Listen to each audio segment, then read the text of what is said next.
ومع الجو هذا والشتاء الحلو بدنا شاورما بتشهي القلب في البيت وبطريقة كتير سهلة وما بتاخد منا وقت. أول شي بدنا نتبل الدجاج، يفضل تتبلوه قبل بيوم أو على الأقل قبل بساعة ونص لساعتين. بدنا نحط معلقتين لبن، معلقتين مايونيز، بدنا نحط معلقة دبس فلفل صغيرة إذا موجود عنا، عصرة كاتشب، شوية خل، شوية زيت قلي، سن تومي بدنا نبرش عليهم. بدنا نحط البهارات الموجودة عنا، وبدنا نعصر نص ليمونة ونص بردقانة عليهم، تعطي نكهة كتير زاكية. بالنسبة للبهارات حكتب لكم إياهم بالكابشن، وطبعا هي بالآخر اختيارية، بس البهارات اللي أنا حطيتها كتير طيبة.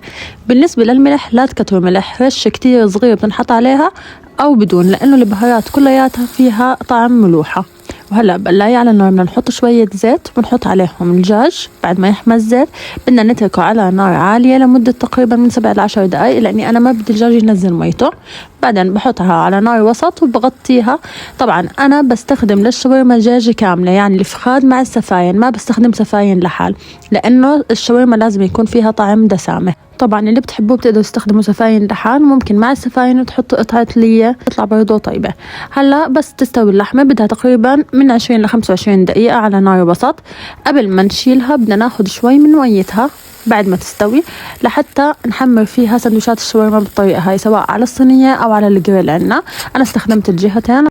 وجوا السندويشة بندهنها متومة وبنحط عليها الدجاج والمخلل وبنلفها عشان نحمرها. وللي بيحبوا دبس الفلفل ممكن يدهنوا دبس فلفل وفوقها متومة برضو طيبة. وعمل جنبهم متومة وكالسلو، رح اكتب لكم طريقتهم بالتفصيل بالكابشن. وقلينا جنبهم بطاطا. وصحة وألف عافية، لا تنسوا جربوها واحكوا لي.